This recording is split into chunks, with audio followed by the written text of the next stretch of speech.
500 euro do të jetë paga minimale në Kosovë nga janari 2026. Kështu u bë e ditur pas takimit të ministrit në detyrë Kuran Murati me përfaqësuesit e komunitetit të bizneseve, ku është diskutuar çështja e rritjes së pagës minimale. Ministri në detyrë Kuran Murati ka thënë se implementimi i pagës minimale do të fillojë që nga janari i vitit të ardhshëm. Sipas dhomës së industrisë dhe tregtisë dhe sindikatës së punëtorëve të sektorit privat, në këtë takim u kërkua që ky proces të shtyhet deri kur vendi të ketë një qeveri dhe kuvend funksional dhe jo të bëhet në një kohë fushate.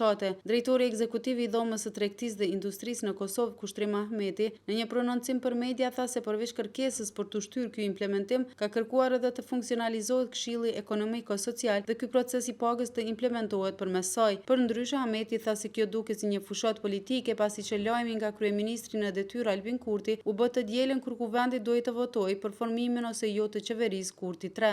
Aktualisht paga minimale në vendin tonë është 350 euro bruto.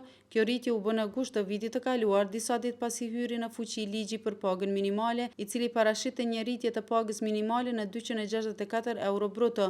Deri në fuqizimin e ligjit të ri, paga minimale në Kosovë ishte 130 euro për punëtorët nën 35 vjeç dhe 170 euro për punëtorët deri në 65 vjeç.